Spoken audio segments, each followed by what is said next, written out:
Quand j'étais enfant, j'étais un mauvais élève. J'étais un mauvais élève parce que j'avais peur de ne pas savoir répondre aux questions que me poseraient les adultes.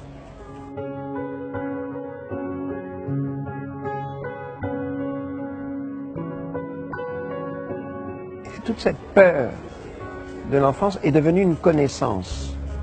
Et mon travail d'adulte, c'est de les guérir de cette peur. La réaction des adultes est toujours la même. Eux aussi ont peur. Ils ont peur que le fils ne réussisse jamais. Et les professeurs aussi ont peur. Ils ont peur d'être de mauvais professeurs. Tout ça, c'est une affaire de solitude. Solitude de l'enfant, solitude du professeur, solitude des parents. Très bien. Il faut casser cette solitude. Pédagogiquement, comment tu casses la solitude? En créant des projets communs, où tout le monde est impliqué. Par exemple, pour l'école, un des projets communs, c'est le théâtre.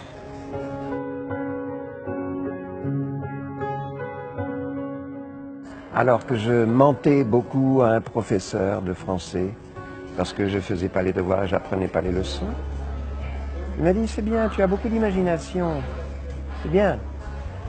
Maintenant, au lieu d'utiliser ton imagination à fabriquer du mensonge, écris-moi un roman. Donne-moi 10 pages par semaine. Je ne te donne plus de rédaction à faire, je ne te donne plus de leçons à prendre.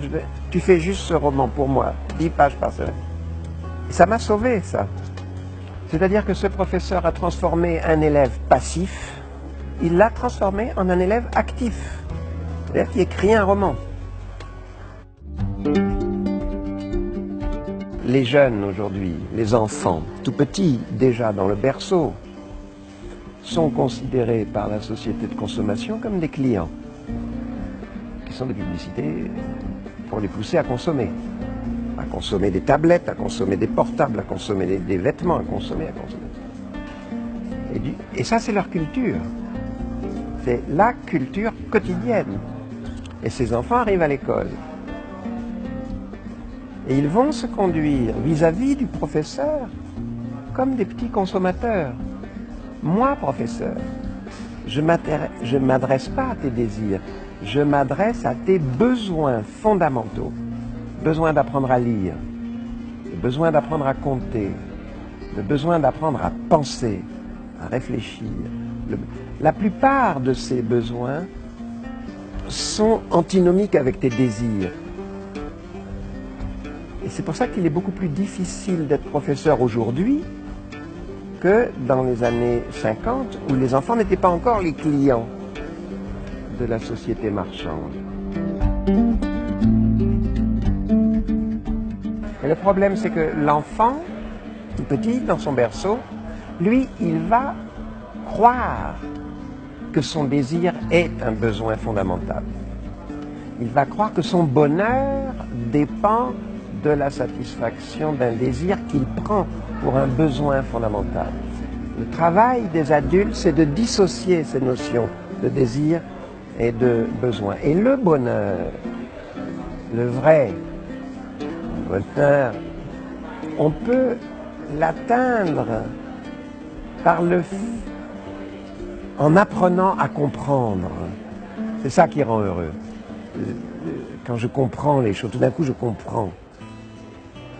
Je comprends que la publicité est mensongère. Je comprends que la compréhension est une bonne source de bonheur véritable.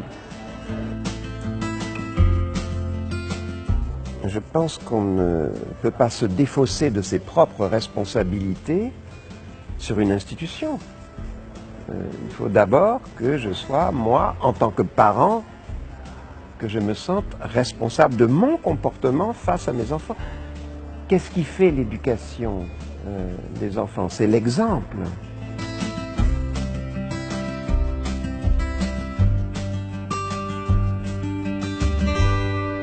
Il faut dire aux jeunes que contrairement à ce qu'on leur dit, l'amour rend intelligent.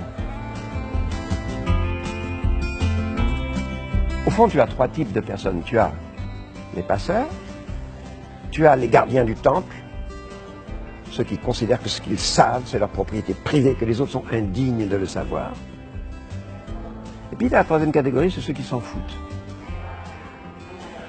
Incultueux. Donc le passeur, c'est celui qui prend en considération sa propre culture et qui sait que ça ne lui appartient pas, que ça peut faire le bonheur des autres. Si je t'emmène voir ce soir un film que j'ai adoré, tu vas être heureuse si toi aussi tu l'adores. C'est ça, déjà, être passeur. Mes enfants, c'est très simple.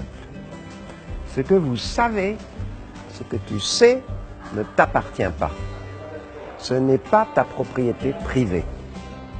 Elle ne fait que passer à travers vous.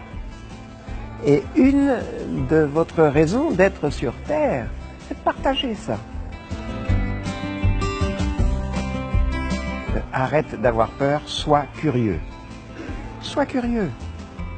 La curiosité est un bon remède contre la peur. Sois curieux, ouvre-toi, sois curieux, sois curieux. Oh oui, mais moi, la réalité me fait peur. La réalité te fait peur. Fais comme Juan, photographie-la. Je suis nul en anglais. Je suis nul en anglais. Prends un petit ami anglais. Tu vas voir, tu vas faire des progrès. Ça va t'ouvrir. Ouvre, ouvre, ouvre. Sois curieux. Ne te referme pas.